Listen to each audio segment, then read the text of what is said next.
Bienvenidos a otro capítulo de El Cucho y El Sobreviviente. Les presento a Paternina, un muy buen amigo, socio fundador, atleta fundador de Home of Athletes. Él comenzó hace, ya vamos para 5 años de haber comenzado con él en nuestro club de running. Y pues acá seguimos después de casi 5 añitos con una historia bien interesante. Pater, bienvenido. Muchas gracias, Iván. Me llamo Edgar Paternina, de cariño me dicen Pater. Empecé en el running en el 2018, oficialmente. Tengo 43 años y me dedico a la parte de infraestructura de tecnología. Entonces, trabajo en todo el tema de IT, bastante sedentario. Y bueno, eso digamos que es mi introducción inicial a todo este tema. ¿Hace cuánto se corres? Yo inicié con un proceso de voy a empezar a caminar todos los días en banda. Quiero decir que yo oficialmente inicié todo este proceso en banda. Y empecé a caminar todos los días 20 minutos. Los 20 minutos se fueron siendo un poco sosos, entonces todo un proceso de, bueno, hoy le vamos a meter un minutico de trotada. Mañana, la próxima semana, 2 minuticos. Y así fuimos empezando, aprovechando los domingos de fin de semana, que era la ciclovía, que es espectacular para nosotros salir a trotar, a correr, a caminar, porque ya hace un tiempo mis domingos en ciclovía sí vienen siendo de caminar. Estamos modificando un poquito, pero vienen siendo así. Y eso fue como un proceso de un año. 2018, principios de 2018 arranqué todo este tema. ¿Por qué lo inicié? Vanidad. Yo empecé a correr porque dije, oye, esto es muy gordo, tengo que empezar a hacer ejercicio, esto tiene que cambiar, tengo que cambiar este proceso de vida y empecé, voy a iniciar con algo sencillo y era obligarme a bajar todos los días a la banda a hacer 20 minuticos. Pero sin estructura. ¿Sin estructura? Sí. No, Iván, sin estructura, definitivamente sin estructura, porque el hecho de yo decir, mañana voy a trotar un minuto, era un... Sí, no era realmente nada, nada oficial de nuestra estructura de entrenamiento. Sí. ¿Qué pasa a finales de 2018? Veo un cambio físico en mí brutal y empezamos a decir, bueno, ¿qué voy a buscar con esto? Está chévere, disfruto salir a trotar, le he tomado amor a la corrida. ¿Qué vamos a hacer? Ok, voy a correr la media maratón de Bogotá. Uy, o sea, los 21. Los 21. Vamos a decir, piensa tú, en el 2018, ¿cuántas carreras de 10K había en Bogotá? No, pues, Nada. Creo que Avianca, oficialmente Avianca incluso fue mi primera carrera. Avianca fue mi primera carrera. Dije, pero bueno, ya esto no lo puedo hacer yo aquí a mi libre albedrío, voy a buscar con quién hacerlo. Y un compañero, yo veía que él estaba entrenando y con quién subía sus entrenamientos. ¿Quién? Quique Mordecai. Quique Mordecai, ese es... Quique Mordecai. Entonces, bueno, Quique, ¿con quién estás tú? No, yo estoy con este equipo y yo le dije, bueno, dame el contacto y empezamos a buscar el tema. Y así arrancamos. ¿Cuánto duraste? Eso es Runner's Lab. Eso es Runner's Lab. Eso fue... yo te conocí, yo ya te veía, obviamente porque tenemos un amigo, muy buen amigo en común, que es Freddy. Y te veía, ya estabas como que, bueno, ahí se veían, en Instagram por ahí te veías en Runner's Lab. ¿Tú entrenabas con Andrew o con Andrés? Quero? Con Andrés. Con Andrés. Y ya casi, bueno, y bien, ¿y qué pasa ahí después? Yo arranco diciembre del 2018 y arranco todo el proceso de prepararme para la media de Bogotá. O sea, pasar de simplemente estar trotando de 20 minuticos al día, ¿cuánto te costó para llegar a los 21 kilómetros? O sea, hasta la media. ¿Te empezaste a preparar qué? ¿4 meses antes? No, 6 meses antes. ¡Wow! 6 meses antes. Ok. Y eso tiene una particularidad.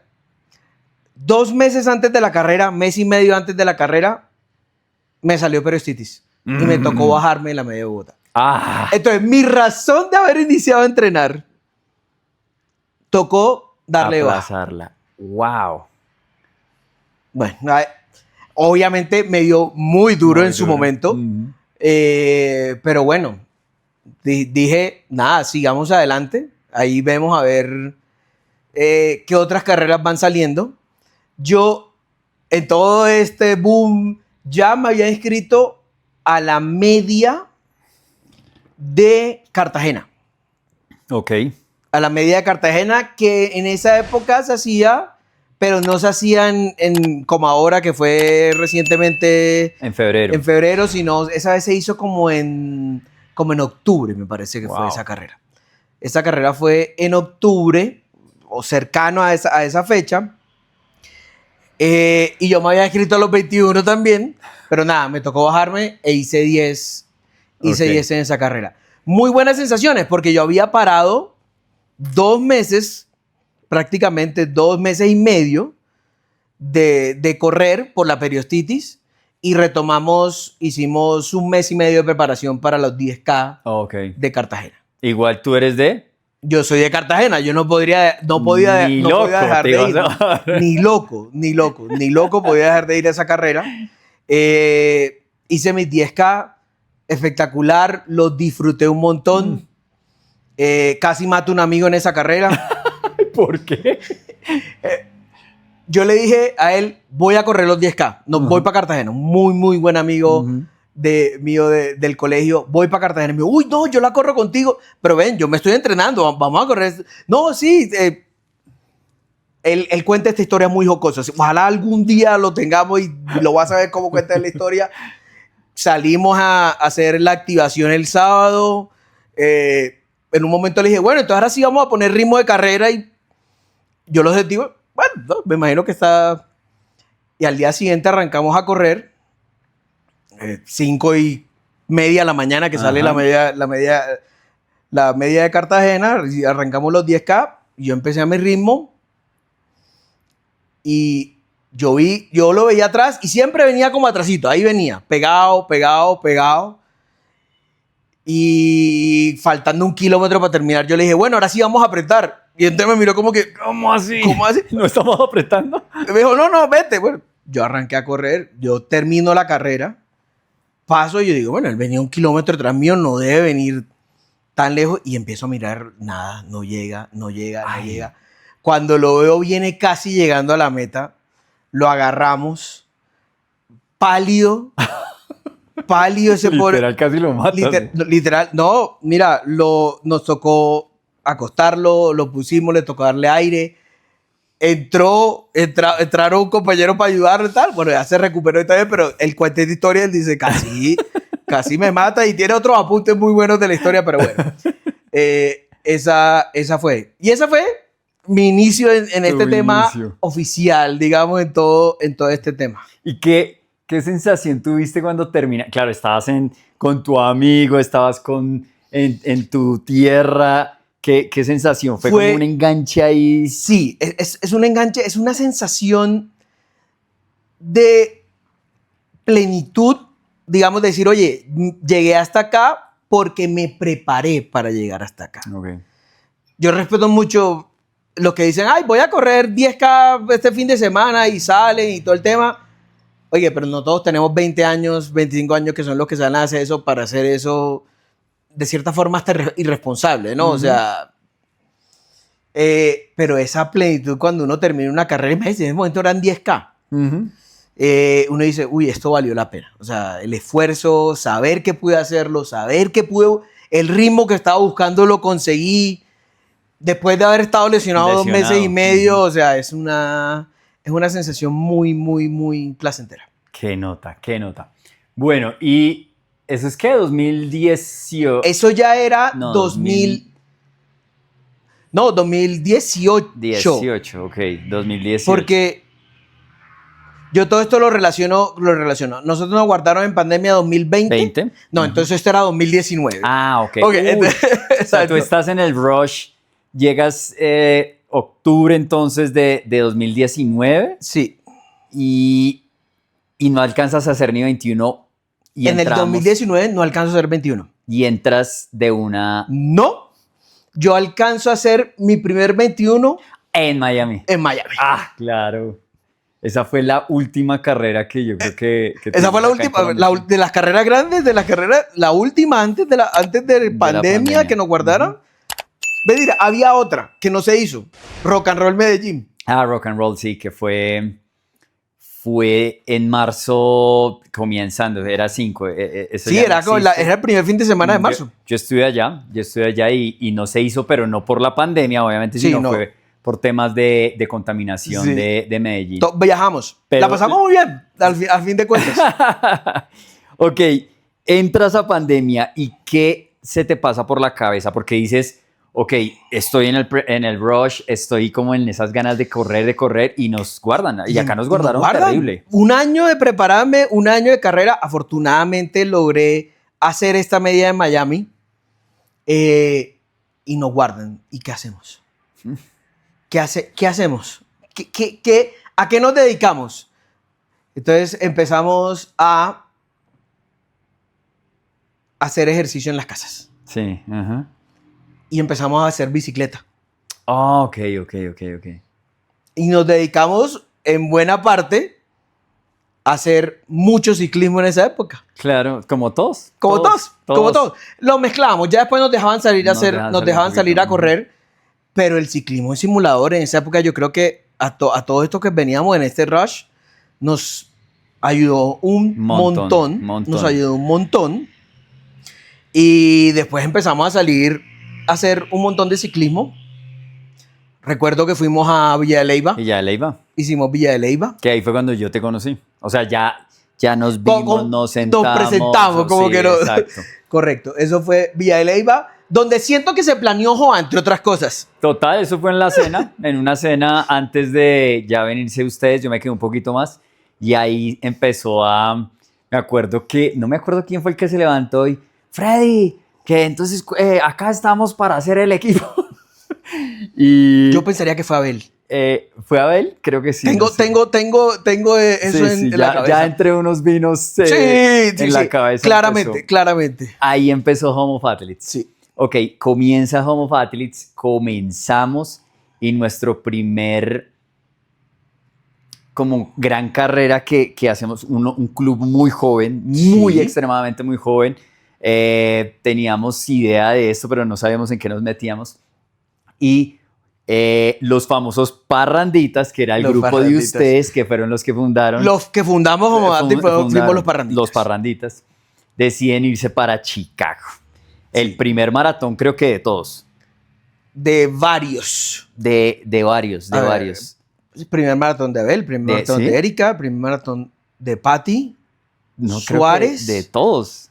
De pronto no de Pati. Pati González ya tenía uno, maratón, me parece. Sí. Pero creo que de todos era el primer maratón. Sí. Y pues era Chicago. Chicago. Después de por fin de pandemia, Sí. de ya superar tanta cosa. Eso fue 2021. 2021, octubre. Ujú, ujú. Octubre del 2021. Y bueno, a todos les va súper bien. ¿Cómo te sentiste en tu primera maratón? Chicago fue una experiencia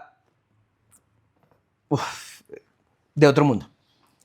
No solo fue mi primer maratón, sino que la energía de la ciudad durante el maratón es impresionante. Ok. Es impresionante. La gente anima desde que uno pasa por el primer túnel, que es a los 200 metros de haber salido. metros. Ujú. Y ahí está la gente que se mete de temprano, porque seamos sinceros, eso está cerrado. La gente se va desde temprano y se mete en el túnel para animar a las personas que pasan por ahí. Ujú. Y después de eso, cuando uno empieza a pasear por el centro financiero, Ujú. la gente alrededor, todo viene un pedazo que un poco solitario, pero ya cuando uno da la vuelta y entra a los barrios, uy, eso es otro cuento. Además que venimos yo creo que el running empieza antes y después de pandemia. Sí, fue de una acuerdo, vaina. de acuerdo. Yo soy corredor de 2014, 2012, mucho antes, también deportista esto, y yo veo que entramos a la pandemia y salimos de pandemia, por suerte, y es otro universo. El running se volvió otra cosa. Se volvió otra cosa, fue un estilo de vida, también una moda. Yo corrí Chicago 2017 y fue una carrera muy bacana, pero después de pandemia todo eso se volvió una fiesta. O sea, es que antes era como una carrera y ahorita es un evento magno de una ciudad tremenda. O sea, es la locura. Es la locura. O sea, incluso con las restricciones, porque todavía había restricciones. Todavía había restricciones. Con las restricciones que teníamos en esa época, la cantidad de gente en las calles era impresionante. Era tremenda. Era tremenda. Era tremenda. Y a ver, ya cuando uno empieza a correr, nada, el agua que van entregando, ya uno va ahí y particularidades. Tú vas pasando por los barrios y tú mismo te das cuenta, te ofrecen cerveza, te ofrecen tequila, te ofrecen... Normal. Ya, obviamente, algunos nos enfocamos más en la carrera. Si me preguntan, ¿y te acuerdas cuando pasaste por...? No tanto. Uno va como enfocado. Okay. Viene después, eso es 2021. Es 2021. Y ahora pasamos a dónde? ¿Queremos irnos para? Nueva York. New York. Okay. Oh, sí, New York. 2022 fue un año espectacular. O sea, tú pasaste Chicago, después New York. O sea, ese fue tu segundo maratón. Mi segundo maratón fue New York, pero antes, en el mismo año, hice la media de Nueva York. Oh, en la United. Ok, sí. Que los parranditas se vuelven a ir. Nos volvemos a ir porque, como era pandemia, hubo una particularidad del 2021 y fue que si la hacías virtual te aseguraban el cupo para la United. La presencial. Okay. Entonces así logramos media maratón y maratón de New York. Ok. Entonces en el 2022 yo hago media maratón de Nueva York, un tiempo espectacular. Mi primera media fue Miami y fueron como 1:36. Ok, que es muy buen tiempo. Muy buen tiempo. Muy buen tiempo, sí. Muy buen tiempo. Yo hago Nueva York ese año 1:29. Y New York. Y New York. Que es el que sepa de courses, el que lleva tiempo en esto, la media en New York, especialmente en la United, es una carrera muy compleja. Al final es muy compleja. Uno cree que no, pero el Central Park es una montaña rusa. Eso es una cosa que uno no lo siente hasta cuando lleva los 21 y peor cuando uno lleva 40. Y todo el mundo que sabe, ya sabe de qué estamos hablando. Correcto. Entonces la evolución es tremenda. De Miami a New York, Miami no digo que sea fácil, pero obviamente es mucho más fácil. Es una carrera muy chévere, muy movida, pero es un course prácticamente plano. Puentes al principio y un puentecito que hay por ahí en la Entonces, mitad. El nivel se subió, el nivel fue tremendo. O sea, llegar a esa carrera tan fuerte y el resultado también evidencia lo fuerte que estabas, lo bien entrenado que estaba. Porque hay una cosa que quiero resaltar y es que este man es de los juiciosos, o sea, de los que confían en el proceso, de los que tú ves Training Peaks y algo atípico debió haber pasado para que uno le escribía, ¿qué pasó? ¿Por qué en rojo? No pude porque, no sé, huevón, volvió pandemia, alguna vaina. Sí, pasaban cosas, pero se buscaba siempre seguir el proceso. Algo súper importante, cuando yo arranqué, yo solo corría. Ok. Cuando yo empecé este tema, se empezó con el tema de fortalecimiento. De fortalecimiento. Y durante mi lesión, yo hacía 4 a 5 sesiones de fortalecimiento a la semana. Ok. Listo, salimos, llegas a New York. Bueno, New York Fabuloso. es tremendo major, de los más famosos, de los más complicados. En este momento, a 2026, sigue siendo. Es cada vez más complejo. El 2026 pues, fue como el 1% de los aplicantes, que fueron como 250,000, 200, yo no sé cuánto. Entonces, lograr esa plaza fue pues muy, muy bueno. Sí, fue buenísimo que la lográramos haciéndola virtual. Haciéndola virtual. Y asegurándonos el cupo para el Major del 2022. Del 2022.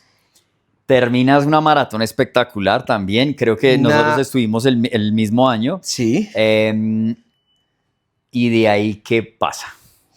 De ahí hay un pedacito en la mitad. Te digo, al año siguiente, 2023, quiero correr Berlín. Ah, me acuerdo. Voy a hacer una parte. Y es que nos íbamos a reunir con un amigo que tú me ibas a presentar ahí en la zona, en la 93. Y era conocer a tu amigo y ya. No, eso se alargó, nos tomamos unas buenas cervezas y yo no sé por qué terminé inscribiéndome en esa mesa con 4 o 5 cervezas en la cabeza para Berlín. Ustedes se iban con José. Ustedes se iban o sea, ya tenían el cupo asegurado. Ya teníamos. Y decidí irresponsablemente tomar una decisión con la... Te quiero decir, casi tomamos la decisión de Chicago, la mayoría de los parranditas que fuimos. Con unos... De la misma manera. Pero no creo que cerveza, yo creo que un poquito otras cosas. Había algo, seguramente. Un vino de consagrar, yo sé. Sí, seguramente había algo más así en la mesa. Ok. Y, bueno, tomas la decisión de irte para Berlín. Okay. Tomo la decisión de irme para Berlín y empezó mi preparación. Uh-huh. Arranco mi preparación de Berlín y en el intermedio, decido, ok, voy a ir a correr para preparar Lima. Uh-huh. Y aquí es cuando yo empiezo a decir, oye, la vida tiene forma de mostrarte las cosas. Yo, durante la preparación para Lima, me empecé a lesionar una pierna, una bandeleta, la bandeleta derecha. Uh-huh. Se me empezó a cargar. Pero le hicimos trabajo, fisioterapia, fortalecimiento y demás, y llegó a Lima relativamente bien. Ok. A los 23 kilómetros en Lima, a mí no se me revienta la bandeleta derecha. Okay. A mí se revienta la bandeleta izquierda. La otra, compensando. Por compensar. Ok. Y yo termino Lima caminando y trotando. Uh-huh. Y terminamos Lima y yo dije, oye, tengo que ir a revisarme. Fui donde el deportólogo, me mandó resonancia, me mandó ecografía, me mandó un poco de cosas. Entre esas, bueno, me dijo, no, mira, si es la bandeleta, está inflamada, tienes que parar tanto tiempo, tienes que hacer estos ejercicios, tienes que hacer esta recuperación, pero además te vi que tienes unas hernias inguinales. Oh, sí. Entonces le dije, pero a mí me operaron, sí, entonces te volvieron a salir. Casualmente la operación de cuando te vuelven a salir es más delicada que la primera. Ok. Y esto fue 35 años después de que me operaran las primeras hernias inguinales. Entonces, bueno, yo hice todo el proceso, paré, hice la recuperación de mi pierna, empecé a retomar un poquito de ejercicio otra vez y me dijeron, no, tienes que parar para poderte operar las hernias, porque si no te las operas ahora, no te las vas a poder operar porque tienes que tomarte un tiempo y este es incluso más quietud que cuando tenías la lesión de la bandeleta. Entonces, empiezo todo el proceso de recuperación de la bandeleta, el tema de las hernias. Por la bandeleta me tengo que bajar de Berlín. Uf. Eso fue 2023. Una decisión sana, de todas maneras. Hay que al cuerpo hay que escucharlo. Uno tiene que aprenderse a escuchar, a entender su cuerpo para tomar estas decisiones. Así como tomé la decisión de bajarme la media de Bogotá en el 2018, no, 2019 fue eso. Haber tomado la decisión de bajarme de Berlín en el 2023 por la Bandeleta y porque sabía que no iba a tener una preparación adecuada, fue la mejor decisión en ese momento. Okay. Y empiezo a tener una recuperación ya después de la Bandeleta y me dicen, no, tienen que parar porque tienes que operarte las hernias. Y esa recuperación es incluso más delicada que la recuperación de la Bandeleta. Porque si bien cuando la Bandeleta yo podía fortalecer el mismo tema de la periostitis, pero cuando la operación de las hernias no iba a tener la oportunidad de hacer fortalecimiento. Nada, cero. Y como te decía, es cuando el universo empieza a darle señales. Yo no había parado de entrenar. Okay. Y el primer parón fuerte, después de la periostitis, el primer paro fuerte fue el tema de la Bandeleta, después de Lima. Y yo veo que me subo un poco de peso. Okay. Uno dice, ok, claro, tú seguiste comiendo igual, no estabas entrenando, no estabas metiendo la misma carga, todo el tema. Ahorita que empieces a correr de nuevo, te recuperas. Y yo empiezo a correr unos meses antes de mi operación de las hernias y el tema se empieza a dificultar. Yo decía, pero ¿qué hay de diferente? No estoy comiendo mal, estoy corriendo progresivamente, llegando a los niveles. Algo debe estar pasando. Pero bueno, se metió la operación de las hernias, tuve que volver a parar y me subo aún más de peso. Y esto ya es, a mí me operan en diciembre, o sea, yo arranco 2024 con la intención de correr Berlín y arranco mi proceso del 2024 subido de peso, que uno decía, qué raro. Tengo que revisarme. Y uno lo piensa, uno dice, oiga, tengo que revisarme esto más a fondo. Pero cuando es solo el peso, uno realmente no como que, no, pues le voy a comer mejor, voy a hacer más ejercicio, voy a ser más juicioso. Y había otras cosas que me estaban pasando que a lo mejor yo no le había prestado atención. ¿Y cuáles eran? Yo estaba perdiendo la vista. Y yo no me había percatado de que yo estaba perdiendo la vista. ¿Y no tanto la vista aquí, yo frontalmente te veo muy bien, pero la periferia estaba perdiendo. Ok. ¿Y qué empezabas a sentir? Ya uno deja... ¿Borroso? Inicialmente borroso, pero al punto se llega es que ya tú no ves esto. O sea, tú en ese momento no alcanzas a ver esta mano que yo te pongo acá, yo no la veo. Ok. Y eso venía pasando. Y yo empiezo a retomar el ejercicio en pro de Berlín. Y en una de esas, yo me estaba desplazando en bicicleta a la oficina. Ok. Y por no tener la periferia, me salí para pasar a alguien. Y cuando me fui a meter, no me di cuenta que venía alguien. Y tuve un choque en la bicicleta. No nos pasó nada, afortunadamente. Como juiciosamente siempre usábamos el casco en la bicicleta. Muchachos, hay que usar el casco en la bicicleta, por favor. Pero me dije, oye, ¿sabes? No puede seguir así, tienes que revisarse la vista. E inició un proceso de revisarme la vista, de hacer todas estas revisiones sin bajarme de Berlín. Yo todavía tenía Berlín en el mapa. Pero yo sentía que lo mismo. En lugar de bajar de peso, para arriba. Seguía subiendo. Seguía subiendo.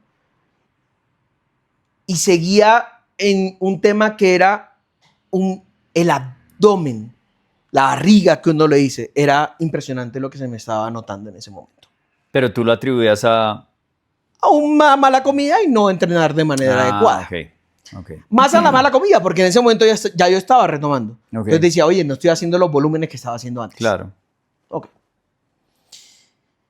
Y yo me hago revisar y arrancó con una cita donde un oftalmólogo, que por lo que yo le dije a la persona que me estaba separando la cita, y eso fue en la clínica Barraquer, y les agradezco un montón cómo me trataron en ese momento en la clínica, y ya vas a ver por qué, me dicen, no, por lo que tú tienes, te debemos derivar a un oftalmólogo experto en glaucoma. Okay. El glaucoma, digamos, una de los efectos es que pierdes la periferia. Y ya yo tenía otro tema. Yo estaba viendo borroso completamente por el ojo izquierdo. Oh. Borroso. Entonces ahí era más difícil darme cuenta de la periferia. Y en el derecho fue cuando me empecé a dar cuenta de que, oiga, esto está raro. Muy raro. Entonces me revisan el glaucoma y dicen, no, yo no te veo que sea glaucoma, pero te voy a mandar estos exámenes, y me mandan un examen de campo visual. Okay. Entonces eso es un examen donde uno lo sienta en una maquinita, uno ve un puntico, y siempre viendo el punto, cuando hay destellos, uno presiona un botoncito. Entonces yo hice mi examen un miércoles a la 1 de la tarde y me devolví para la casa. Yo venía súper tranquilo. Para mí no era más un tema de que, oye, sí, tienes algo visual, te vamos a tener que poner una gafa, alguna cosa. Papo, y en el bus, porque yo me fui en bus a veces, teníamos pico placa y yo venía en el bus, recibo un correo del doctor Mario. Soy el doctor Mario Pérez, yo soy el encargado de revisar tu examen de campo visual. Te necesito mañana a las 10 de la mañana en mi oficina. Yo creo que a nadie que le mande un correo a un médico así de esa manera, y él me dice, no te puedo contactar porque tu número no está bien. ¿Tú crees? Un correo de esa manera a un médico, tú dices, venga, esto no es... Sí. Esto no es normal. Ok. Esto no es normal. Obviamente, vamos a las 10 de la mañana a la oficina de él, me recibe y me dice, Edgar, yo creo que tú tienes un tumor en la cabeza. Y ya yo te separé una cita para que te hagan una resonancia hoy.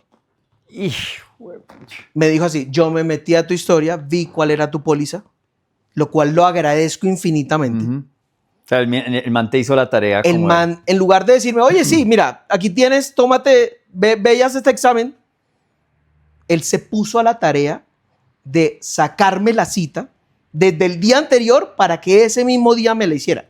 Wow. Y aquí es que digo cuando el universo conspira.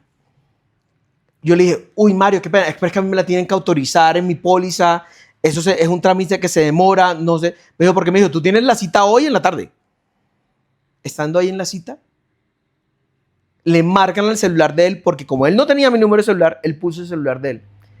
Y es el sitio de la resonancia para decirle que la máquina está bloqueada y que necesitan pasar la resonancia para el día siguiente. Lo cual me da tiempo para mí hacer las vueltas y que me den la autorización. Okay. Pero el hecho de que hayan llamado, claro, en el momento en que yo estoy en la cita con él, que no es más de media hora, para dar esa noticia, cuando uno dice, oye, el universo está conspirando para que a ti se te den estas cosas. Bueno, yo voy al día siguiente, obviamente ya con el corazón en la mano con todo este tema. Yo digo que yo aquí te soy muy sincero, yo creo que él me dijo que yo tenía un tumor, pero si yo me pongo a pensar, ¿qué me dijo él? Ya yo desde que entré a la oficina de ese doctor, yo estaba bloqueado. O sea, ya uno está... Ya ansioso, preocupado. De todo, o sea... Pensando lo peor. Claro. Bueno, y en este caso era lo peor, entre otras cosas. Para rematar. Bueno, yo voy, me hago mi resonancia, sale efectivamente que tengo ese tumor en la hipófisis. Ok. Y el doctor, bueno, me dice, tienes que ir donde un neurocirujano, ve donde un endocrino para que te mande los exámenes preliminares que te los van a pedir para tu operación, porque esto no tiene otra, esto es operación. Y lo tuyo no es un tumor pequeño, lo tuyo es un macroadenoma, o sea, es un tumor muy grande. Que lo que me estaba haciendo era que me estaba presionando ambos nervios ópticos. y por eso me estaba afectando la vista. Ok. El nervio óptico tiene una particularidad. Una vez se atrofia o se afecta, No. no se recupera. Ujú. Pero bueno, dijimos, bueno, vamos para adelante, sigamos el proceso, inicio el proceso de neurocirugía. Voy donde una endocrina particularmente, ella me manda los exámenes, yo los llevo el día que voy donde el neurocirujano. Él me dice, no, mira, yo trabajo con esta endocrina, me gustaría que ella te viera. Y empiezo el proceso con mi endocrina y lo que me dice es, mira, lo que tú tienes con los exámenes que ella me mandó más a fondo es algo que se llama síndrome de Cushing. Ok. Es una enfermedad rara. La padece, creo que el porcentaje es como 3 personas en 1.000.000 o 6 personas en 1.000.000. Ujú. Y lo que te produce es que tu cuerpo produzca exceso de cortisol. Ok.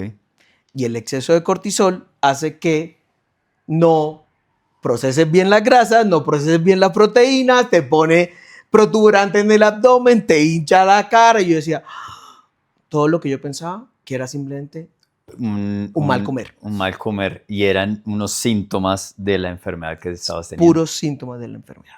Que, pues por desconocimiento e Claro, ignorancia, es que, pues... si estamos hablando que es entre el 3 a 6 personas por millón, Nadie. claramente no es algo que conoce. Pero después me asombro de la cantidad de gente, ¿verdad? La cantidad de gente no. Cómo hay gente que sufre esta enfermedad y ni no lo tiene sabe. idea. Como tú. Como yo. Como tú. Y probablemente hace cuánto tenías la enfermedad. Yo pensaría que hace 4 años. Imagínate. Porque yo me empecé a empecé a ver borroso por el ojo izquierdo y yo fui a un oftalmólogo y él me dijo, tú tienes ambliopía. Yo conozco la ambliopía muy bien porque mi hermano menor la sufre desde niño, eso se detecta, pero así hay casos de ambliopía tardía. Entonces yo dije, ok, pues yo entiendo que es la ambliopía, entiendo por qué este ojo no enfoca. Okay. Porque este ojo veía, pero no enfocaba, Pero no o sea, enfocaba. veía borroso. Y en cuando me hacían mi examen, no, tú estás bien. Okay. Porque los exámenes de optometría solo vas a ver al frente. Tú nunca te preocupas por la lateralidad. Ok. Wow. Bueno, y después de neurocirugía, te dicen lo de tu condición, y ahí, ¿qué hay que hacer? ¿Qué es lo más urgente? ¿Qué tenías que hacer urgente? Me imagino que la cirugía. La cirugía era lo más urgente. Y ya de entrada sabíamos que eran 2 cirugías. Ok. Y a ti te dicen, te tienen que hacer algo en la cabeza. ¿Qué era eso? ¿Qué era? Porque es una cosa que una cirugía te van a hacer una hernia. Claro. Pero que te abran la cabeza. La primera que me hicieron. ¿Cuántas te hicieron? 2. 2. 2 cirugías. Ok. La primera cirugía no me abrieron la cabeza. Ok. Uno dice, no le abren la cabeza. Ok, pero, no te abren por acá arriba. Igual. Pero te rompen toda la nariz para entrar por la parte de abajo de la cabeza. Entonces. No. Es todo un tema. Tengo mi primera cirugía. Por la descompensación paso unos días en UCI. Pero una UCI de neurocirugía. Okay. Y cuando digo que es diferente, ¿por qué hago esta aclaración? Porque es súper diferente. Yo tenía, no es esa típica UCI que uno se pinta donde la gente está en el círculo y todo es transparente, ¿no? Este era no un cubículo, era casi que una habitación donde te podía estar acompañando todo el día a pesar de ser UCI una persona. Okay. Día y noche y tenías televisión, okay. Lo cual para los que de pronto han estado en una UCI entienden qué significa tener o una persona con quien hablar o un televisor que le ayude a uno. Y me explicaban que era porque en ese tipo de condiciones neurológicas es importante tanto la compañía como la distracción de las personas. Okay. Sí, porque puede haber otras condiciones que neurológicamente puedan afectar, o sea, puedan verse más afectadas porque la persona esté todo el día ahí mirando para el techo. Uy, sí, claro. ¿sí? Pero también hay algo que fue muy, muy valioso, y es que cuando a mí mi endocrina me ve y me revisa, ella hace un primer comentario, la primera nominación. ¿Usted por qué no está más afectado? No, pues, no, yo hago ejercicio, hago esto, dedico este tiempo a correr, dedico este tiempo a mis hijos. Ok. Yo creo que a eso usted le salvó la vida. Y si nos ponemos a pensar, mi condición física y fisiológica de antes de yo empezar a correr, probablemente el nivel de cortisol que yo manejaba en mi cuerpo me hubiera matado. Claro. Si esta enfermedad me coge como me cogió en el 2024, en el 2018. Tú no estarías acá. Yo creo que no estaría acá. Claro. Yo no estaría acá porque esta condición te degrada, te da hipertensión, te llena, o sea, te sube los niveles de colesterol, tal, que en cualquier momento te da un infarto. En cualquier momento te da un trombo. Ok. Por cómo te degrada la enfermedad. Ok. Entonces, a mí se me quedó y dije, uff. Y al día de hoy, cada vez que yo entro a cita con ella, me dijo, ¿ya empezó a correr otra vez? ¿Cuándo es su siguiente carrera? Siempre me recibe con eso. Claro. Siempre me recibe con eso. Entonces, bueno, tengo la primera cirugía, todo el tema. Tengo la segunda cirugía, que ahí sí me abren la cabeza. Y curiosamente duré menos en la UCI cuando me abrieron la cabeza que cuando me operaron por la nariz. Claro. Y hay otra particularidad. Cuando yo tengo mi segunda cirugía me pasan dos cosas. Yo quedo sin gusto y sin olfato. Oh. A mí, cuando yo me estoy terminando la recuperación del primer mes después de la primera cirugía, yo empiezo, obviamente normal, después de la primera, que yo no tenga olfato y por ende se reduzca el gusto, porque te fracturan por todo el tema nasal. Uh-huh. Pero ya yo lo estaba recuperando. Pero probablemente por todo el tema de raspar el tumor, en la segunda se sigue afectando la membrana olfativa y hace que se vuelva a afectar. ¿Y por qué te hacen una segunda operación? O sea, Porque en la primera no logran retirar todo el tumor. Ah, ok. Por lo adherido y lo grande que está. Wow. ¿Qué tamaño tenía el tumor?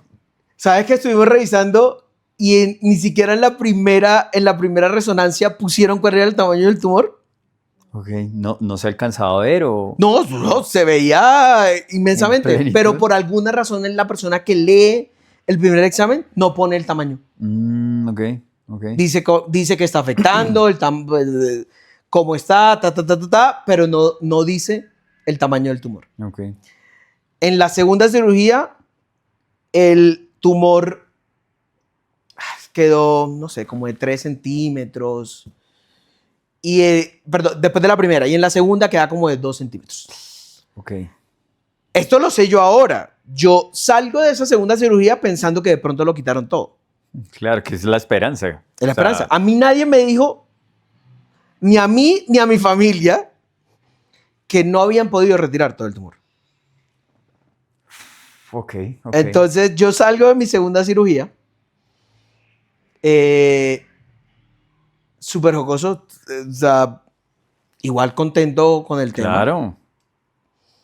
Pero en algún punto empiezo a sufrir otra vez una descompensación hormonal.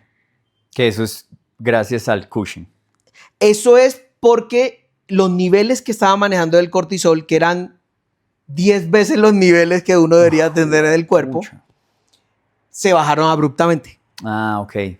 Entonces, eso hace que tu manejo hormonal te descompense. Entonces, ya me empezaron a dar mareos, yo caminaba y me tambaleaba. Oh. Entonces, yo voy a urgencias, me hacen esa no fue una resonancia, fue una tomografía. Uh-huh.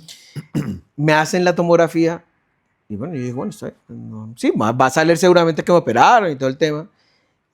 A mí me llega el resultado antes de que me lo lea el médico de urgencias, porque le llega a uno, como hoy en día todo le llega por estos medios electrónicos. Me llega el resultado y yo lo empiezo a leer y veo que dice que todavía hay una masa de 2 centímetros por 2 centímetros por 2 centímetros. ¿Y qué piensas? Como que yo digo, mierda, ¿qué será? ¿Será por la operación? ¿Será por...?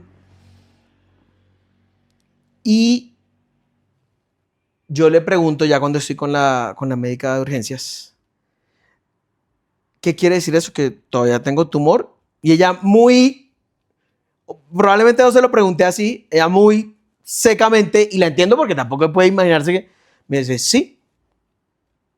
¿Y tú qué pensaste?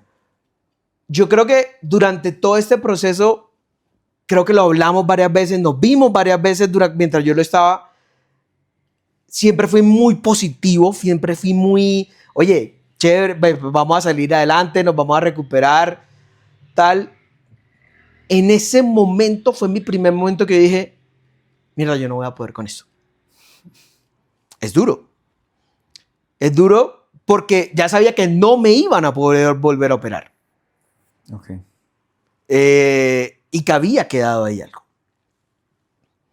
Entonces, fue mi primer momento duro durante todo ese proceso, que habían sido 3 meses. 3 meses. A mí me detectan el tumor en abril y a mí me operan, mi primera operación es a finales de mayo. Eso fue inmediato. Eso fue inmediato. Ok, y estás en un proceso para volver a retomar Berlín y ahorita estabas... Volviendo del proceso y en mi segunda bajada Y de es Berlín. tu segunda bajada de Berlín. Berlín se convirtió en algo complicado para mí. Ok. Yo decir, oye, quiero correr Berlín, me la pienso. No sé si quiero volver a decir, quiero volver a correr Berlín. Se pone uno temeroso con nombrando Berlín. Ya tiene un... Pero y en ese momento tú ya no pensabas en correr, tú ya no pensabas en Berlín, tú no pensabas... No creas, uno sí lo piensa. ¿Sí? Uno sí lo piensa. De todas maneras, o sea, parte de las razones de haberme bajado la vez anterior de Berlín era porque mi intención de correr Berlín era correr Berlín de una manera que uno dijera, este loco corrió a tope. A tope. Entonces yo decía, yo no voy a poder correr Berlín así, yo no voy a correr Berlín trotandito, pues, por ir a hacer, porque sí. Ok. No tengo la necesidad de hacerlo de esa manera. Ok. Sí, entonces, ahí fue cuando yo, para esa primera inscripción a Berlín, yo alcancé a tener número. Uf. No, qué locura, qué fuerte. Y, ok, sales de allá de urgencias diciendo como que, marica, no voy a salir de esta. No voy a salir de esta. ¿Y qué pasa después, weón? Mira que a pesar de eso, ya yo ahí estaba recuperado y parte de lo que me ayuda es poder salir a trotar. Ok. Yo creo que todos tenemos que ser conscientes de cuando nosotros salimos a correr, sí, estamos haciendo un ejercicio, estamos cumpliendo un entrenamiento, pero tómense el momento a veces de disfrutar ese entrenamiento de otra manera. Oiga, cuando tengan un easy, hagan un easy. Mírenlo de otra manera, como esa carrera recuperativa, como esa carrera que te ayuda a despejarte. Ok. Y creo que para mí eso también me salvó la vida en ese momento. Si yo me hubiera quedado aquí, acostado en mi cama, dándome golpes por lo que me habían dicho que iba a tener, qué tal, yo a lo mejor no sé dónde estaría. O sea, Ok. Y tú crees, porque yo sé que hay una persona que tenemos acá atrás de cámaras, ¿tú crees que hubieses podido sacar esto solo?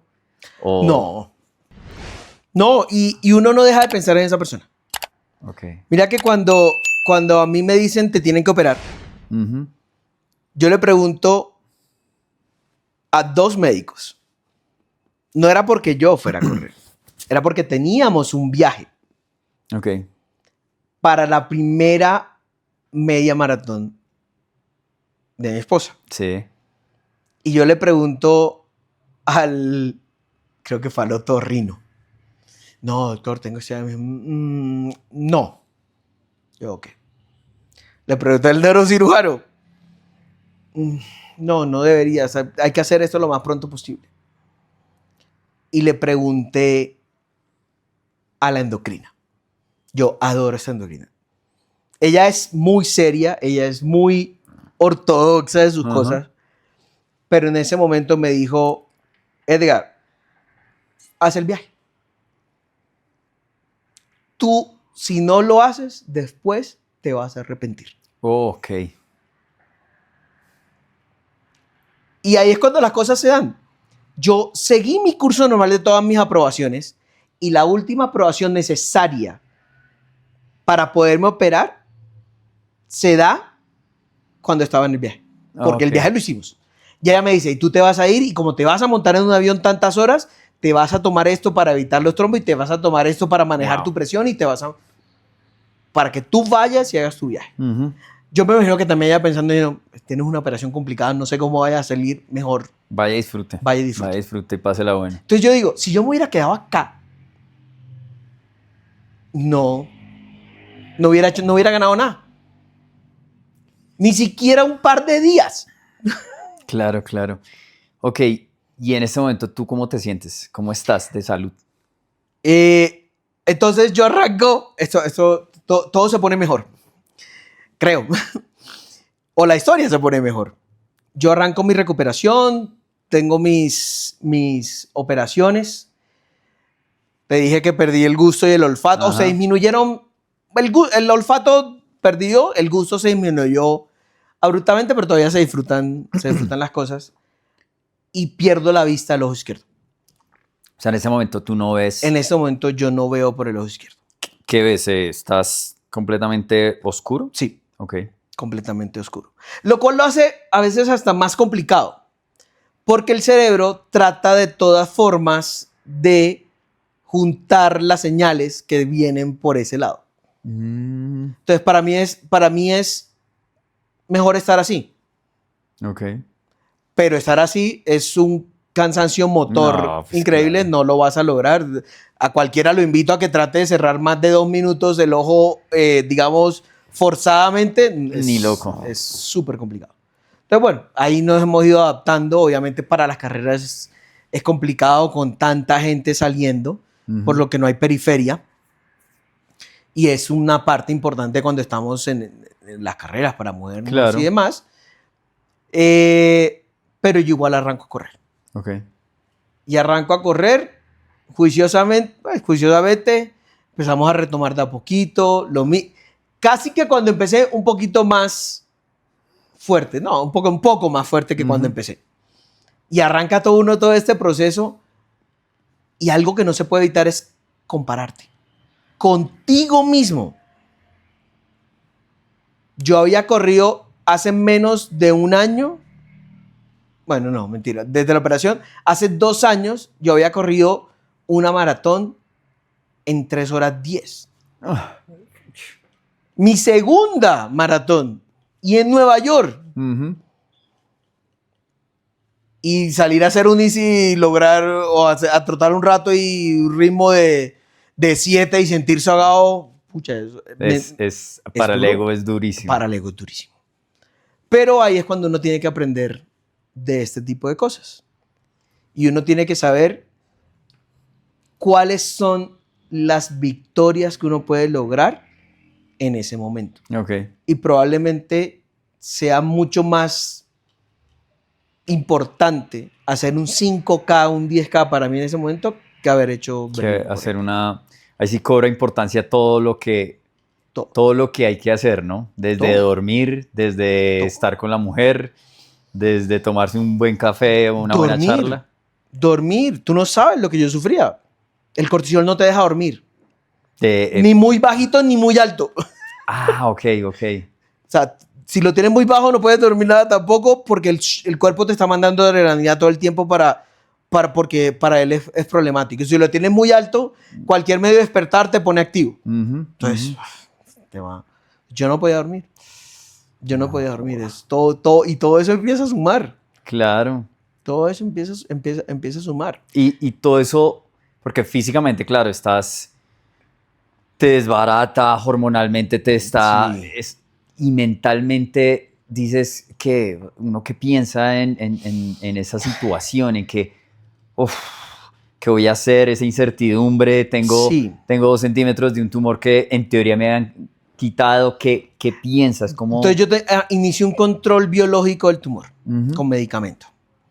Y es un medicamento súper complicado de conseguir Ah, ok. para que el tumor no crezca, para que se mantenga y me controle también la parte hormonal. Y el medicamento son 2 inyecciones al día. Cada 12 horas me tenía que inyectar.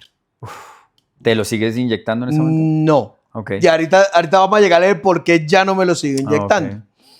Entonces yo inicio este control y la doctora, como te digo, cada vez, Q, arranque otra vez. Necesito que empiece otra vez Hacer ejercicio. a hacer ejercicio. Y yo, sí, doctora, lo estoy haciendo, pero entienda que no puedo hacer los mismos volúmenes de ejercicio que hacía yo hace un año.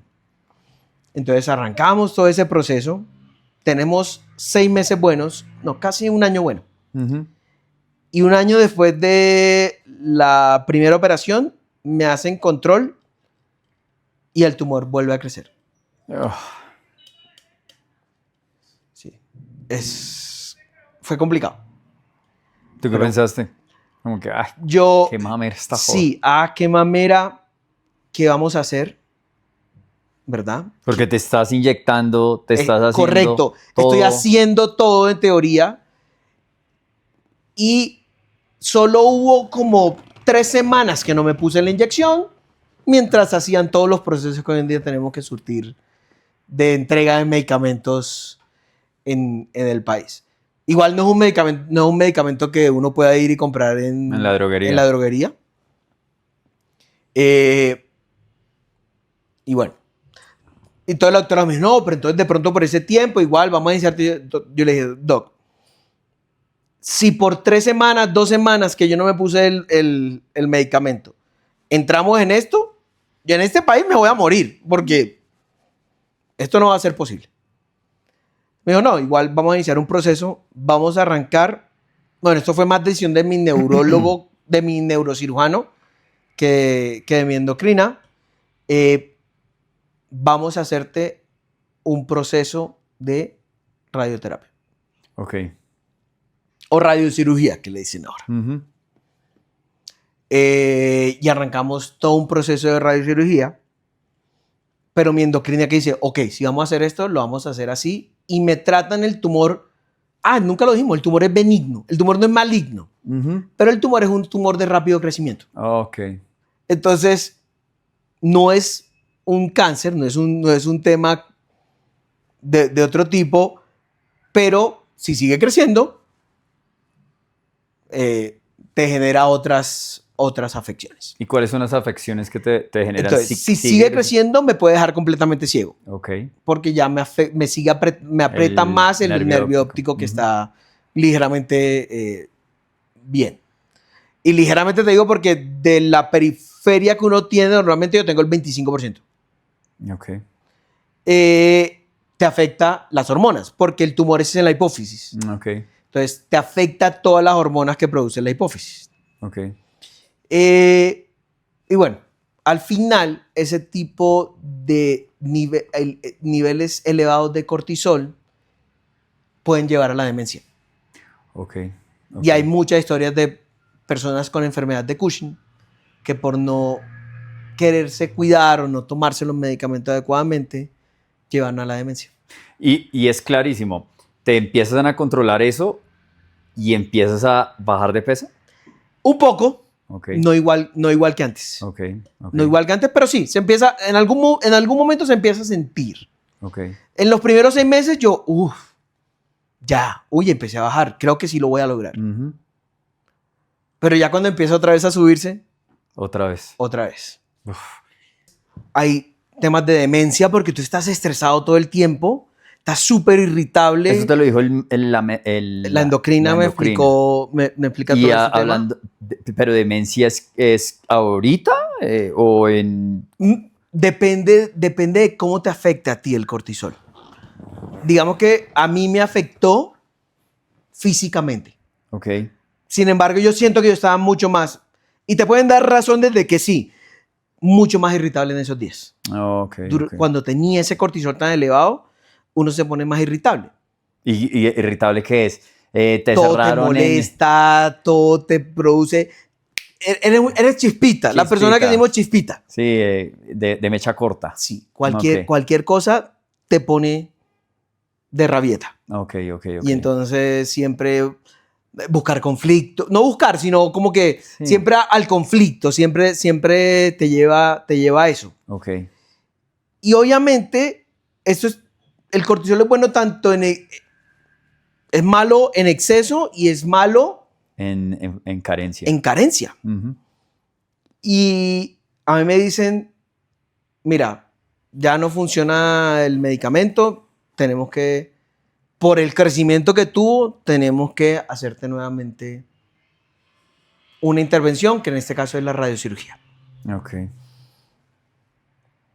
Y la endocrina se pone la 10, la adoro, y me dice, no, vamos a buscar aquí el consenso médico, porque tu caso por tu tipo de tumor es complicado, no es un caso fácil, y lo vamos a atacar con todo.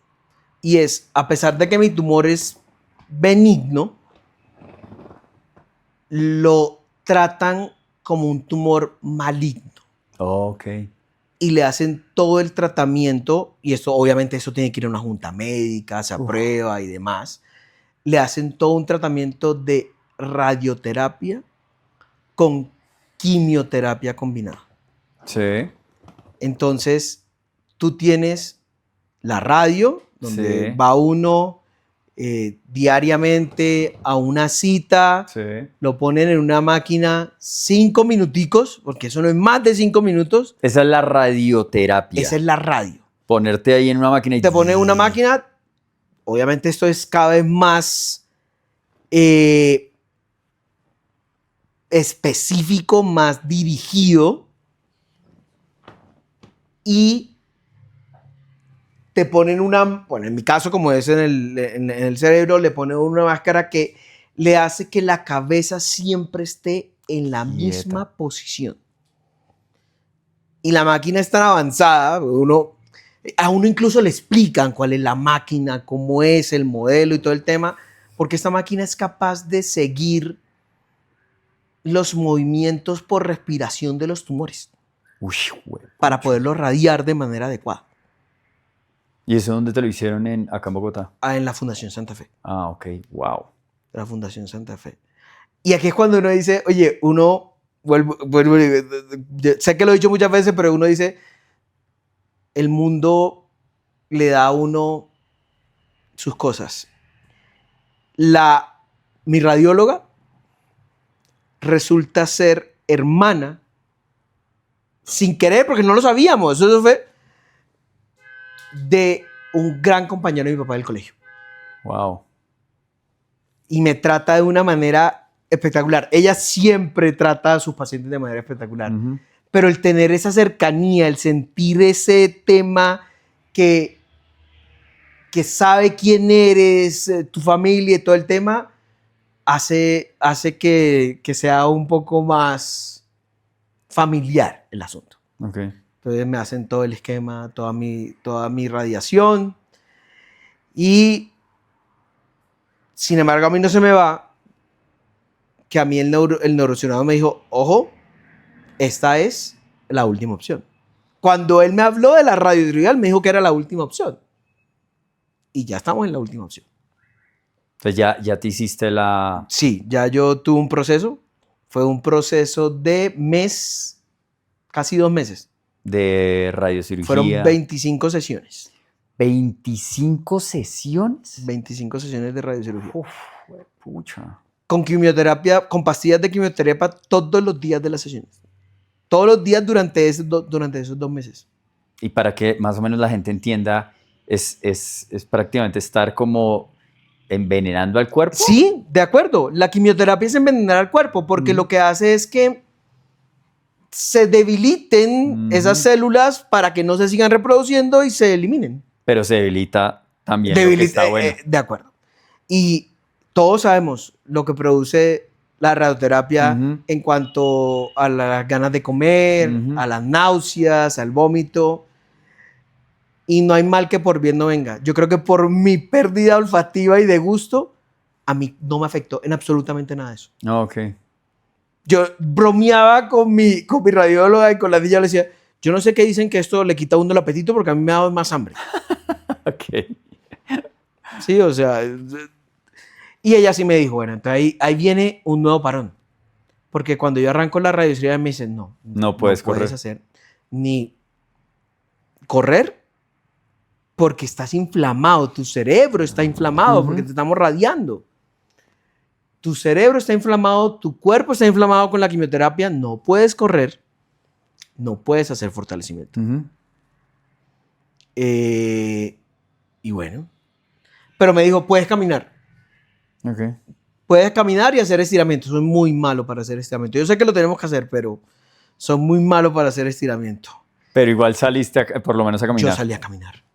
Sí, es que es... Y uno disfruta salir a caminar. Entonces, por eso decía, los domingos de ciclovía, si sea salir a caminar, háganlo. Háganlo. Es vida. Es liberación mental. Ayuda un montón. No tienen que salir a correr 14 kilómetros, no tienen que salir. Salgan a caminar por la ciclovía. Sí, uno cuando está lesionado, en tu caso es diferente, pero uno empieza a apreciar eso. Así sean 1 kilométrico, es... De acuerdo. Me imagino que en tu caso, así sean 500 metros, 200 metros, era un alivio. Total. Y ahora que estamos retomando la corrida, hacer 300 metros de trote. Uno dice, uy. Lo logré. Y uno se siente como si no hubiera entrenado nunca. Creo que ha sido peor retomar esta corrida ahora que cuando después de no sé cuántos años de no haber corrido empecé a trotar y caminar en la caminadora en el 2018. Sí, no, o sea, es una cosa... Re loco. Es impresionante lo que uno pierde de adaptación física, pero cómo de todas maneras el cuerpo agradece ese entrenamiento que uno ha tenido. La recuperación mía de ambas cirugías, de todo este tema de la radiación, yo creo que no solo lo creo yo, lo creen mis médicos, que lo que hace que sea rápida, que sufra menos, que independientemente de que me engorde por el tema del cortisol, eso, que mi cuerpo no sienta muchas cosas, es por el nivel y volumen de ejercicio. Que estabas haciendo. Sí. Estuvimos en un congreso, en una reunión por el Día Internacional del Síndrome del Cushing. Y había una doctora dando la conferencia y yo le hice una pregunta y me dice, no pensé que tú fueras la persona que sufría síndrome de Cushing. ¿Por tu estado físico? Por mi estado físico. A pesar de que yo me siento gordo, que me siento todo. Pero comparado de pronto con otras personas. Correcto. Comparado con otras personas no es nada. Yo se lo dije a Yaris, mi novia, cuando entró a cirugía. También yo le dije, no se preocupe porque nosotros estamos entrenados para eso, para destruir el cuerpo. De acuerdo. Y él se entrena. Yo creo que a ti te pasó eso. O hubiese sido una persona promedio, sí, le hubiese dado mucho más duro las radioterapias, la recuperación de la cirugía, bla, bla, bla. De acuerdo, de acuerdo, ¿no? Y lo que te digo, y lo he dicho varias veces, mi endocrina cada vez que ingreso a cita con ella me dice que cuándo es mi próxima carrera, que cuánto estoy corriendo. Claro. Que cuánto estoy ganando, que eso fue lo que me salvó. Y lo ha dicho varias veces en otra expresión. La inyección que yo me ponía le sube a la gente normalmente la glucosa de una manera exorbitante. A mí no me afectó. Ok. Y yo le dije eso a mi endocrinador, pero mire que a mí esta medicina no, me dijo, por tu ejercicio. Claro. Así. Así me lo dijo. Y cuando ella lo dice, ella es así. Sin tapujos. Sin tapujos, sin tapujos. Me mandó a hacer un examen del corazón porque el exceso también, temas de calcio, temas de todo esto. Y bueno, y salió un resultado tal y lo empezó a leer y dije, no, me dijeron tal cosa. A ver, ¿qué fue? Ah, no, eso es vejez. Esos son sus años, no se preocupe. Así, sin tapujos. ¿Sí? Ok. O sea, en resumidas cuentas, ni siquiera es opción que tú pienses que debes dejar el ejercicio. O sea, ya no es como yo de pronto quiero, no, ya te No. toca. Te toca seguir para poder. Sí, Okay. de acuerdo. Toca seguir por muchas razones. Tal vez no es la misma intensidad. Claro. Porque lo discutíamos tú y yo en otro momento. De pronto la intensidad, esas intensidades que hacen que el cuerpo se inflame más con mi tema de cortisol, hay que saberlas manejar. Pero dejar el ejercicio, no, ya no es opción. No es una opción. No es una opción. O sea, siempre debemos pensar que acostumbrar a nuestro cuerpo a recuperarse como lo recuperamos después de una clase, después de un entrenamiento y demás, ayuda a estar preparados para esto. Y les apuesto que buscan información en internet, todo ese tema, van a encontrar un montón que dice que las personas que hacen ejercicios regularmente están mejor preparados para una intervención quirúrgica que los que no. La vez pasada hablaba con un doctor, él es emergenciólogo, creo que es. Sí, de los que están en urgencias. Ajá. Sí, ajá. no, sí, esa es una especialidad que todavía no he aprendido a pronunciar, por eso no lo voy a hacer. Y el man decía, mire hermano, no hay nada más berraco que hacerle cambiar a una persona con una condición, hacerle cambiar su estilo de vida. Sí. ¿Y cuál es cambiar su estilo de vida? Comer bien y hacer ejercicio. Claro. Y él decía, nosotros ya aprendimos que definitivamente toca es con la pastillita, porque eso es lo que espera la gente que uno le dé. Es la pastilla, la solución rápida. Es, si yo le digo, coma bien y haga, pero es como la información que tengo que dar. Sí. Pero ya ni me estreso, ni insisto porque esa persona cambie, porque no lo va a hacer.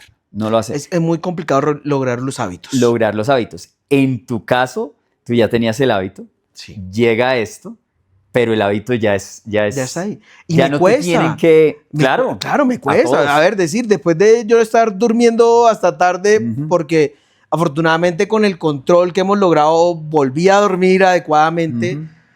Y sin tapujos, con la psicoterapia, la psiquiatría, porque aquí hay que buscar ayuda. Es decir, el hecho de que yo hable del tema, lo exprese muy bien, no quiere decir que no haya cosas que le afecten a uno. Claramente, siempre va a haber cosas que te hacen pensar diferente. Es decir, lo que yo te decía ahorita, esta subida de peso, a mí esta enfermedad me coge en el momento más fit de mi vida. O sea, yo creo que a mí me medían el índice graso en ese momento y sí, tal vez no Cristiano Ronaldo, pero, o sea, una cosa... en comparación al promedio, exacto, muy diferente. De acuerdo. Entonces uno dice, pues, pucha, claro, eso mentalmente le pega.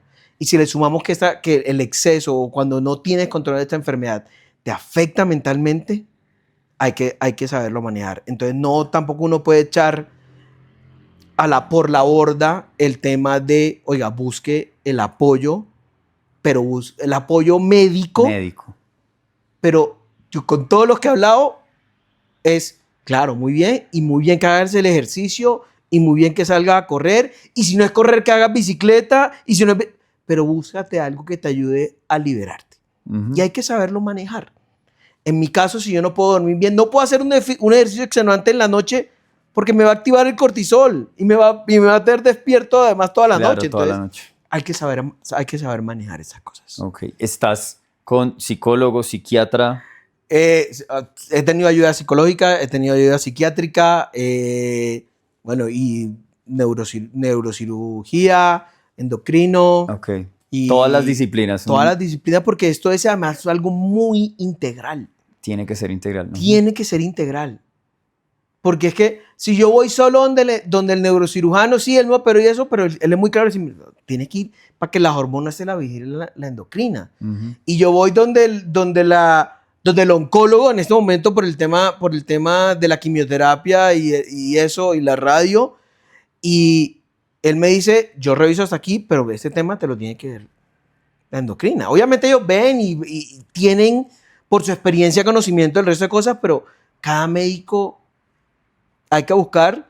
Y yo creo que en la fundación donde me están tratando ahora la mayoría de mis médicos, se entienden perfectamente. Okay. O sea, eso también ayuda un montón Okay. en esos temas.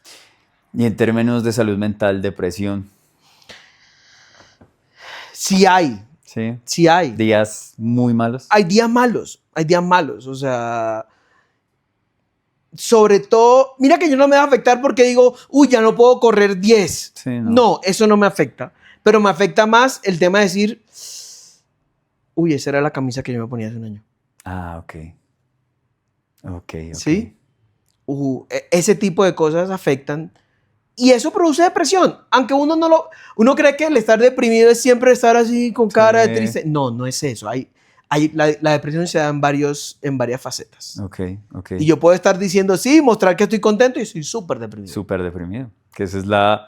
Esa es la peor depresión, sí, entre otras cosas. Es una enfermedad silenciosa. Es la peor depresión. Sí, Esa es. Hay días de depresión. Pero entonces uno tiene que buscar esas pequeñas metas. Entonces ya mi meta no es hacer una maratón. Tal vez el próximo año. ¿Sí? Ojalá. Dianita quiere que haga una maratón el próximo año. Vamos a ver. No creo que vaya a ser Berlín, pero... No, yo no quiero saber nada de alemanes, nada de cerveza alemana, nada. Pero bueno, este año voy a hacer la media maratón de Bogotá otra vez. Volvemos otra vez a la media. Nos vamos a ver allá, güey. Nos vamos a ver en la media otra vez. Yo sé que sí. Nos vamos a ver en la media otra vez. A mí como coach me dio muy duro que tú pararas, pero más que cuando empecé a entender que fue acá, en esta misma sala donde hablamos antes de irnos para la fiesta de fin de año, no me acuerdo de qué año, 2024 creo que fue. Fue 2024. 2024. Fue 2024. Que yo con un ojo menos le di sopa y seco, además en bolos a todos. Y eso sí lo confirmo. Pero después entendí algo y lo entendí este fin de semana. Y qué pena te interrumpo. Adriana Eslava, ¿saben quién es Adriana Eslava? Es una presentadora colombiana que perdió un ojo por un atentado hace muchos años. Ella tenía 23 años cuando lo perdió. Ella decía, porque estaba viendo un especial de una entrevista que le hicieron a ella, lo estaba viendo la semana pasada y decía, yo disparo mucho mejor con un solo ojo. ¿Lo afinó o algo así? No, porque simplemente ponte a pensar tú cuando vas a apuntar, ¿qué haces? Ciérraselo. Ciérraselo. Ella lo tiene naturalmente cerrado. Claro. Wow. Sí, no, le confirmo, nos dio sopa y seco a todos. Y todos con sus dos ojitos. Sí, no vimos ni... Sí, negro, acá yo creo que fue muy duro saber realmente en qué situación, porque creo que la información que yo recibí no era ni se acercaba a la condición o la situación en la que tú estabas pasando, y eso fue como dije, o sea, esto no es de una cirugía, esto es una vaina que está atravesando y que le ha tocado atravesar y que sigues atravesando. Y sigo atravesando. Esto no se va a curar, ¿no? Sí. Puede curarse. Todo tiene sus pros y sus contras. Okay. La radiación detiene el tumor. Okay. Pero también puede afectar la hipófisis. Y la hipófisis te produce 12, 15 hormonas o más en el cuerpo. Entonces, hay controles constantes que toca seguir. O sea, todos los días, todos los meses estás Yo tengo controles cada 3 meses. Ok. 2 a 3 meses, dependiendo cómo esté la situación. Y cada control de estos son entre 7 y 9 tubos de sangre que me sacan. Más los otros exámenes. Porque hay recolección de orina, hay otras cosas. Pero de sangre son entre 7 y 9 tubos. Ok. Solo para medirme todas las hormonas que pueden verse afectadas. Y lo curioso es que esto, además, esta radiación, ya me lo han dicho varios, es los mayores efectos se pueden ver de 12 a 36 meses después de la radiación. Ok. Entonces, todavía Paciencia. paciencia. Tiempo y paciencia. ¿Sí? No tienes otra opción. Hay que disfrutar la vida mientras. Que después de lo que te pasó, ¿cómo ves la vida? Si un cambio Sí, hay absurdo, hay cambios. ¿cómo ves la vida ahorita, güey? Uno empieza a disfrutar cosas más pequeñas. ¿Cómo cuáles? Como el hecho de poder salir, por ejemplo. Después de mi segunda operación, yo estuve como 3 semanas en las que no podía salir de la casa. Ok. Porque todavía estaba la cirugía abierta, Claro. porque en la cabeza y demás. Salir a tomar el sol. Uy, lo más básico. Sí. Pero lo aprecias Uno aprecia al ese tipo de 500%. cosas. Uno aprecia. Poder hacer un viaje. De pronto uno siempre ha disfrutado los viajes, Claro. pero ahora uno aprecia poder hacer el viaje. Se goza todo el viaje. En particular, sin decir que no me enojo, controlo más el enojo que antes. Ok. Porque si, yo le digo a la doctora, cuando le he hablado con mi psicoterapeuta, yo soy más consciente de que me puedo enojar por ciertas cosas y trato, por lo menos uno, al ser consciente, se controla más. Ok. ¿Sí? Entonces, después de todo este tema, yo había tenido algunos comentarios de que yo era muy enojón en la oficina. Y me tomé el momento para, con las personas que de pronto se habían podido verme afectadas, para contarles a ellos, hablarles y decirles, mire, era un tema médico, porque era un tema médico. O sea, no era de carácter, que son de esas Claro, personas uno puede ser... No, es que ese man es muy bravo. Claro. No era soy Claro, yo. yo puedo ser bravo, pero es que en ese momento era más bravo. O sea, bravo. cualquier cosa me encendía, chispita. Hijo de pucha. Sí, entonces... ¿Y qué decía la gente? Como que... La gente quedaba como que... Wow. Uy, wow, ¿en serio? Sí. Qué locura, güey. Qué locura. Qué locura.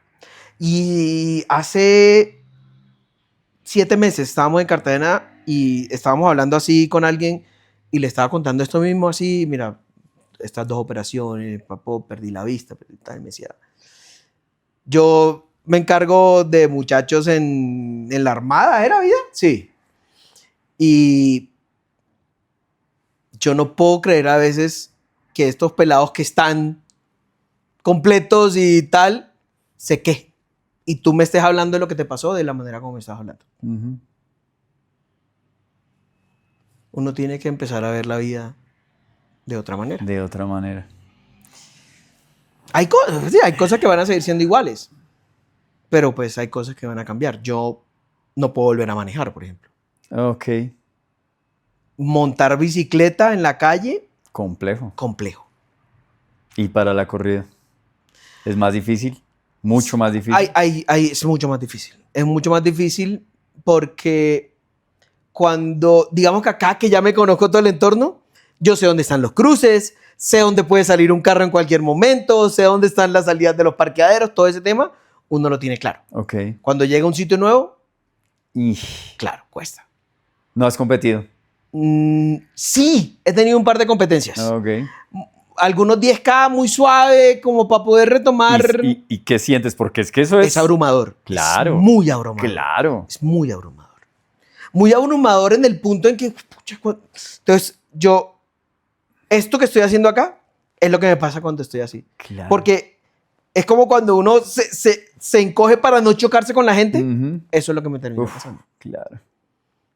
Entonces voy a un concierto, he ido a un par de conciertos y en las salidas difíciles la sufro. Tremendo, tremendo. ¿Cómo ves el running ahorita? ¿Cómo lo que fue antes? Chicago, United, ¿cómo lo ves en ese momento que te sentías fuertísimo? Y ahorita, ¿cómo ves el running? ¿Cómo lo enfrentas? A mí me dijo alguien en algún momento, me dijo, uy, Edgar, yo creo que tu próxima maratón es sub 3. Yo, uf. Y decir que no pienso en eso es mentirte. Uh-huh. Pero yo veo el running ahorita como no solo lo que me mantuvo con vida, Uh-huh. sino como mi válvula de escape. De buena manera. O sea, me da salud, pero salgo y me oxigeno, salgo y pienso en otras cosas, salgo y me ayuda a quitarme tensión que pueda tener. Uh-huh. Que todo eso es perjudicial. Entonces, lo veo como algo que me ayuda, más como una meta de tiempo. Sin decir que no la quisiera. Claro que la quisiera, ¿sabes? ¿Quién no?